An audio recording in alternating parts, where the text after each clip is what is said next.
प्राचीन काल में एक छोटा सा गांव पिपलापुर अपनी शांति और सुंदरता के लिए प्रसिद्ध था। लेकिन गांव के एक कोने में एक पुरानी हवेली थी जिसे लोग भूतिया हवेली के नाम से जानते थे। गांव के लोग मानते थे कि वहां भूतों का वास है और रात के समय हवेली से अजीब अजीब आवाजें आती थीं। कोई भी उस हवेली के पास जाने की हिम्मत नहीं करता था। एक दिन गांव में एक युवक अर्जुन अपने माता पिता के साथ रहने आया। अर्जुन साहसी और जिज्ञासु स्वभाव का था। उसने गांव के लोगों से हवेली के बारे में सुना और उसकी जिज्ञासा बढ़ गई। उसने तय किया कि वह इस रहस्य को सुलझाएगा। अर्जुन की माँ ने उसे चेतावनी दी, बेटा, उस हवेली के पास मत जाना, वहाँ भूतों का वास है। लेकिन अर्जुन ने ठान लिया था कि वह सच्चाई का पता लगाएगा। एक रात, चांदनी रात में, अर्जुन ने एक टॉर्च और कुछ नमकीन खाने की चीजें लीं और भूतिया हवेली की ओर चल पड़ा। हवेली के पास पहुंचते ही अर्जुन ने देखा कि हवेली की खिड़कियां टूटी हुई थीं और दरवाजे से एक अजीब सी हवा आ रही थी। उसने हिम्मत जुटाई और अंदर चला गया।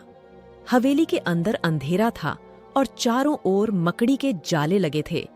अर्जुन ने टॉर्च की रोशनी में चारों ओर देखा और धीरे धीरे आगे बढ़ने लगा। अचानक उसे एक कोने में एक पुराना पोर्ट्रेट दिखाई दिया। पोर्ट्रेट में एक सुंदर महिला की तस्वीर थी जिसके चेहरे पर उदासी छाई हुई थी। अर्जुन ने सोचा, यह कौन हो सकती है? तभी उसे किसी के कदमों की आहट सुनाई दी। उसने टॉर्च की रोशनी उस दिशा में फेंकी, लेकिन वहां कोई नहीं था। अर्जुन ने हिम्मत नहीं हारी और आगे बढ़ा। तभी उसने एक पुराना और भारी संदूक देखा। संदूक के पास पहुंचते ही उसने देखा कि संदूक का ढक्कन थोड़ा सा खुला हुआ था। अर्जुन ने जैसे ही संदूक को खोला, उसमें से एक धुंधली रोशनी निकली और एक आकृति सामने आई।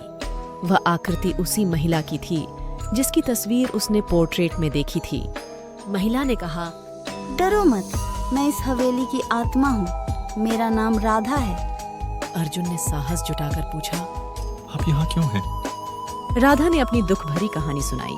सालों पहले मैं इस हवेली में रहती थी। मेरे पति एक लालची व्यापारी थे। एक दिन उन्होंने मुझे इस संदूक में बंद कर दिया और खजाने की खोज में चले गए। मैं बाहर नहीं निकल सकी और मेरी आत्मा यहीं कैद हो गई। अर्जुन ने पूछा, मैं आपकी कैसे मदद कर सकता हूँ? राधा ने कहा, तुम्हें मेरे पति के खजाने को ढूंढकर उसे गांव के लोगों में बांटना होगा, तभी मेरी आत्मा को शांति मिलेगी। अर्जुन ने सहमति दी और राधा ने उसे खजाने का पता बताया।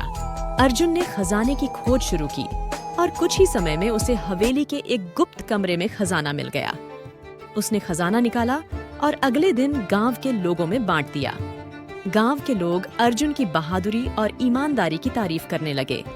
राधा की आत्मा ने अर्जुन को धन्यवाद दिया और कहा, अब मैं शांति से जा सकती हूँ। यह कहकर राधा की आत्मा हवा में विलीन हो गई और हवेली फिर से शांत हो गई। इस घटना के बाद पिपलापुर गांव में कभी भी भूतिया हवेली से डर नहीं लगा। गांव के लोग अर्जुन की कहानी सुनकर प्रेरणा लेते थे और उसे एक सच्चा हीरो मानते थे। अर्जुन ने साबित कर दिया कि साहस और सच्चाई से हर रहस्य को सुलझाया जा सकता है।